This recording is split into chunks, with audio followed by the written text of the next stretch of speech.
Welcome back into the Coach Steve show where we're going to talk about that ugly Illinois game that just happened. Literally just happened. Illinois losing 673 to 60 to the Northwestern Wildcats up in Evanston, Illinois. Illinois basketball just is still on this downhill skid and cannot get out of their own way. So we're just going to quickly recap the Illinois basketball game from tonight. Like and subscribe to YouTube channel. Follow and rate on Apple and iTunes.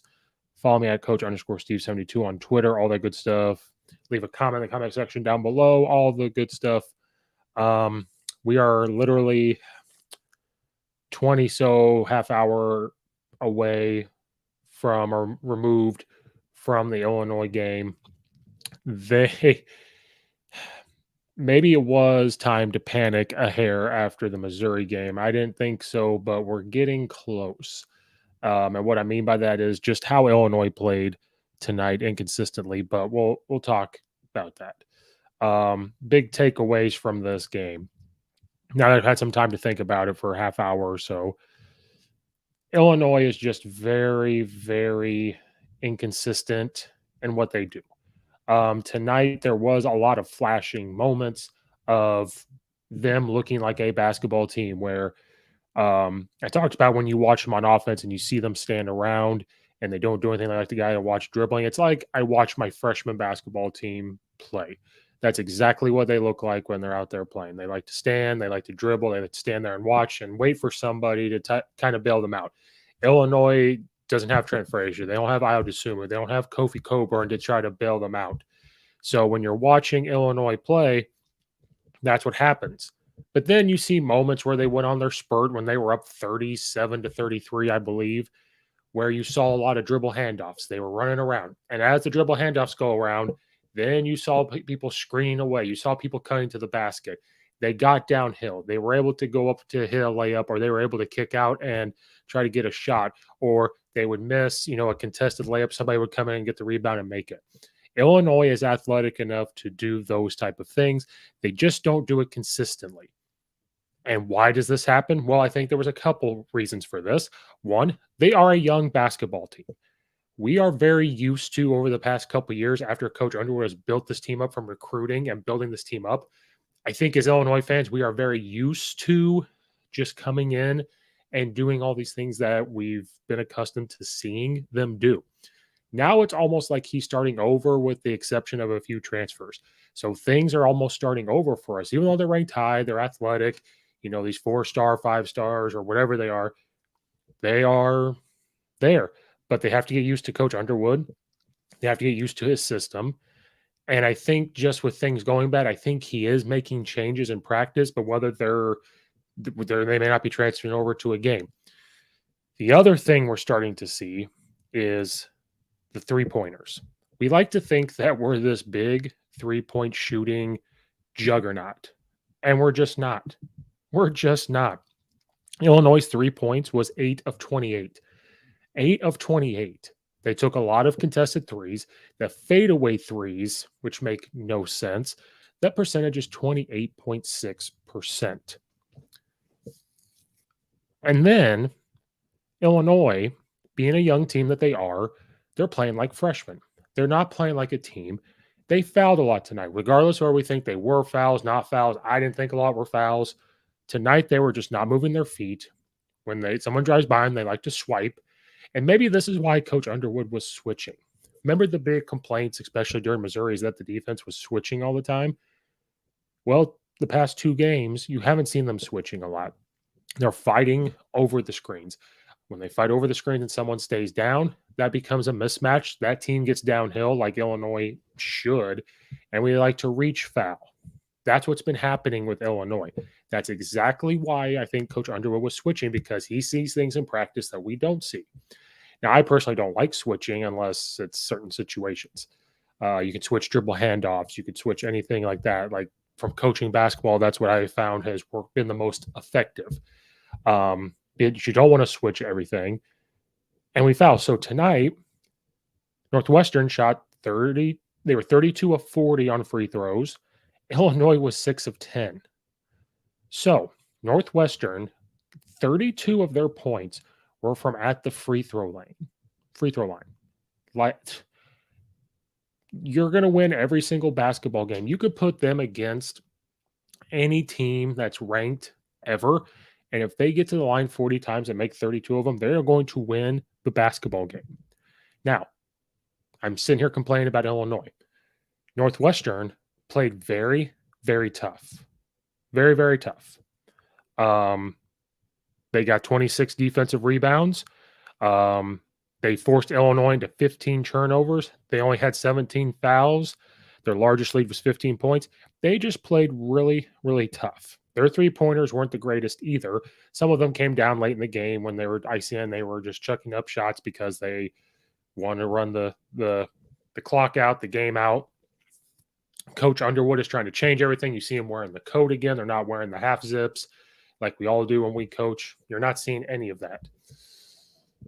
He's trying to change things up, trying to figure it out. He's trying to figure out different rotations. But another thing you noticed is I feel like he was playing a lot more players at the beginning of the year, and then now he's not rotating guys in as much as he did. I feel like he was only rotating 2 or 3 guys here and there. When you look at the guys who got a lot of playing time, I know there was foul trouble, so he probably played some guys he didn't. So you're starting to see him finally be on his last leg with this team with the rotations, off the bench. Rogers played 2 minutes. Warren played no minutes. Melendez and Epps came in off the bench. Clark came in off the bench because Harris got into foul trouble. So he's rotating about 7, 8 guys in and out, while you have other teams that are rotating maybe a full 8, 9. You even saw Coach Underwood go back to his ways of getting really pissed off.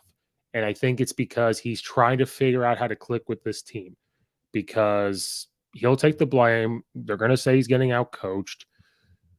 And maybe, I don't know, maybe that's true.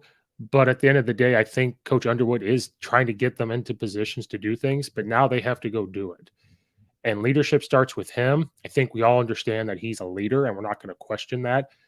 But it's going to be a broken record with this team until something happens. There's no leadership on this team. The leadership has been the coaches. When the coaches want it more, and the coaches can't be on the floor. So when they want it more than the players, there's a big time issue with this. There's no leadership. We don't have Trent Frazier anymore. We don't have Ayo Dosunmu anymore. We don't have Kofi Coburn. And being such a young team, who's going to be the person that steps up and to be this leader that Illinois needs them to be?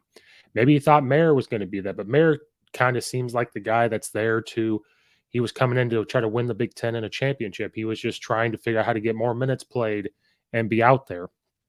Coleman Hawkins is supposed to be the leader, but there's rumblings of there are these guys, shout out to Logan and Craig on their podcast, the No One Asked Us podcast. They literally just got done with their own.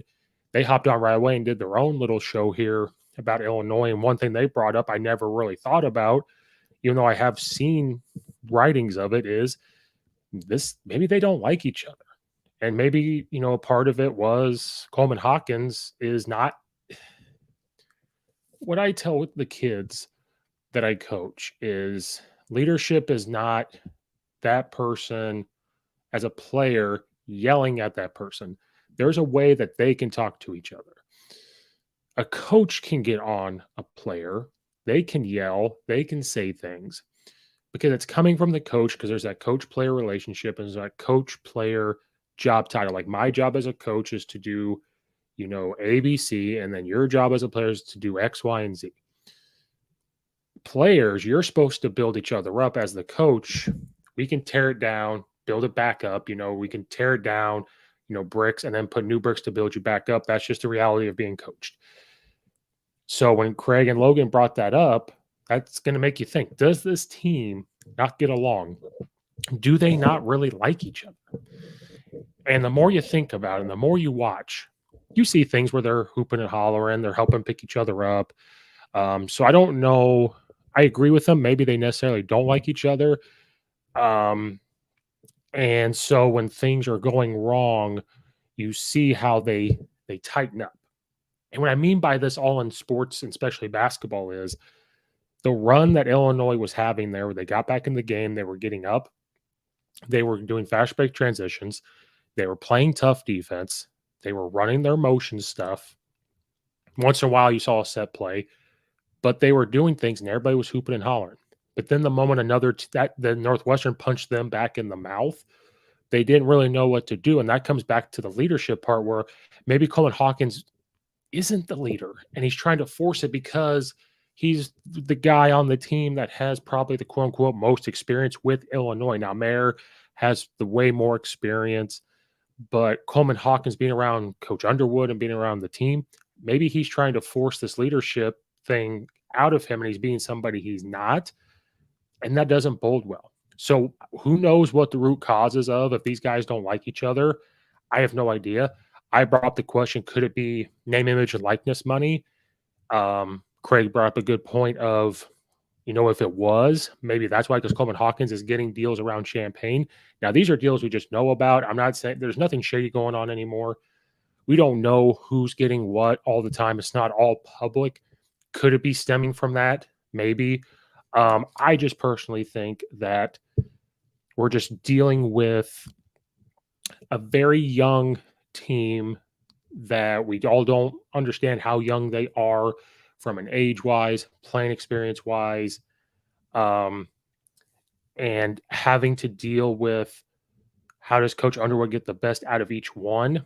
And he's not a rebuilding because he wants to continue to do this process. But I think this first part of this year and this season is a rebuild because we saw him build the team up with recruiting and freshmen and getting guys in, and now he's trying to do it all over again in hopes that the talent that he has brought in is going to just pick up right where they left off. And it's not picking up right where he left off. There's a few things that are going wrong, and he's changing everything to try to see what's going to work. And, I don't know exactly what you do because we're not at practice to see everything. We're not down there listening to everything. But from the outside perspective, looking in at this team, I think something's just going to have to click with this team.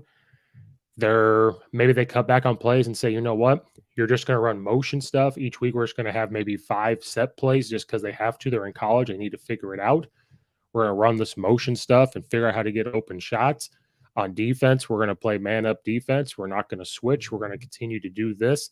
I remember somebody saying, why not play a zone? I don't know if a zone's really going to help because that's going to give these freshmen, these younger guys, a way out of maybe not playing tough and moving around. And I just think when if you're planning on playing the Big Ten, planning on trying to get the NCAA tournament, you're going to play man defense to help get that, to win. I don't know if a zone's necessarily going to do that. Maybe they switch back and forth. Maybe that helps keep them on their toes to switch from a man to a zone. That's quite possible. I just really think that something's going on in that locker room where maybe they necessarily don't like each other. There's no leadership. It's been talked about. It's going to be talked about the rest of the year. And you know what? It's very similar to when you look at like an NBA or NFL, just trying to get the right mold of guys. And I'm not saying Coach Underwood didn't recruit right because, again, I'm not necessarily, I put on the ticker underneath, is it time to panic? I don't think it's time to panic, but I think we could start to worry a little bit. I don't think question what Coach Underwood is doing, but I think it's time to worry and really kind of go and what's going on in that locker room, what goes on in practice. It does become a lot of one-on-one. I also think that when Illinois gets down, their locked default is to shoot threes. And again, it's like I'm watching a high school team because that's what they do. High school teams, when they get down because they watch the Warriors do it and NFL and NBA, they're going to shoot threes. That's just their default. They don't trust the process of, well, I'm going to go play tough defense and I'm going to come down. We're going to run through this offense. We're going to get a basket, come make another stop, get another basket, maybe get an and one, maybe we get fouled. You put them in foul trouble. Like they don't trust that. They immediately want everything back. If they're down by 8 or 10, they want this 1 or 2 possessions to be like, we're going to get everything back right now, which we all know you can't do. And that just kind of looks like Illinois tenses up. And that's exactly what happens. So with this team moving forward, it does not get any easier for Illinois whatsoever um, in their schedule. And so they don't have a lot of time to start to figure this out when they have to play at home versus Wisconsin, who's number 14. Then they go to Nebraska, who has been playing better, Michigan State, Minnesota. So they start really getting to the meat potatoes of the Big Ten. And so they're going to have to figure this out because right now, when they get into the half court, they don't look good unless they get a spark. There was that tiny spark, and then we get the technical foul on us, and all of a sudden it just goes downhill. And so I don't necessarily know how you fix it besides the players themselves internally. Coach Underwood's going to try to fix it. But me trying to process this as a coach myself of how do you get them to get that switch flipped? And maybe you start sitting guys, you start getting different rotations. You say, screw it, you're not going to do it. Somebody else is going to do it. And I'm going to take the lumps with other people doing it. Luke Goody coming back, maybe that provides something, but I don't know if that's going to be the necessary spark, the full spark they need to continue. But we've seen flashes of how good they are. They've beaten Texas. They beat UCLA. They are there. The talent's there to do something. Um, but I think Coach Underwood he probably has. I'm not saying he hasn't. He probably just needs to continue to call them out and say, you guys are playing selfish. And one of the things is, I don't care if you don't like each other, but you're going to respect each other that you're out here because we all have one common goal. And if we can, put aside whatever differences there may or may not be, it's possible to get this thing rolling and we can compete and, maybe, compete for a Big Ten. I don't know if they will, but then you can get back to the NCAA tournament. And if they continue to mold and grow together, they can make some noise in the NCAA tournament. But tonight, it was just a tale of Illinois played good basketball for maybe 7 minutes or so. They went on that run, put Northwestern on its heels, and they get the technical foul and boom. And so when some punches Illinois in the mouth, the old teams would have just punched right back. This team kind of takes a step back and says, I wonder who's going to punch them for me instead of them doing it, and what I mean by them doing it is not being selfish, going one-on-one and shooting the three. It's running the offense. It's doing things to get the team back. It's, building that up. And so Coach Underwood, I think they're all going to have to do some type of soul searching from now until they have to play Northwestern or Wisconsin. And they don't have a lot of time. They got to do it tonight. They got to do it tomorrow, and they have to figure it out. And somebody on that team just got to step up. Whether they have a team player only meeting and figure it out, I don't know. We don't have all the answers. We're not there in practice to see it all. They're just not meshing together, and so we'll see. But tonight, Illinois just was not there. They turned the ball over 15 times. They let Northwestern get to the line too many times. Northwestern making 32. It's just a lot. I thought Danger played better. I wanted to give that shout out to him. I thought he played a lot better. Some of the post moves he pulls out are fantastic. He only had the 9 points, but his presence on defense is there down low. He is there to get the rebounds, but he did turn the ball over twice. Coleman Hawkins has been inconsistent since his triple-double. He played good basketball at the end, and I don't know why it took to the end to play when he decided to hit shots. He hit his 2 threes at the end there. He ended up having 10 points. Mayer just tries to create his own shot too much. I just don't know if that's necessarily his strength from the outside watching. 3 of 7 from 3. Harris was just getting in foul trouble. Shannon, he had 9 points, but he ends up fouling out as well. But he did get 7 assists. So it's just all over the place, inconsistent. And they got to find a way to use everybody's strengths and put those together to get the win. So Illinois lost 73-60 to Northwestern. Their next one is versus Northwestern, which I believe is this Saturday. So they don't have a lot of time to get it figured out. But that's going to wrap up this little post game from Illinois versus Northwestern. Thanks to anybody that watches or listens. Like and subscribe to the YouTube channel. Follow and rate on Apple and iTunes goes a long way. Follow at Coach_Steve72 on Twitter. Check out all the affiliates in the description below leave comments in the comment section, all that good stuff. Hopefully, Illinois figures it out by the time they get to Wisconsin. Hopefully, that's the type of team that's going to spark us to play better. I don't know. But check out all the episodes, all the good stuff. Thank you guys for watching and or listening, and we will see you guys next time.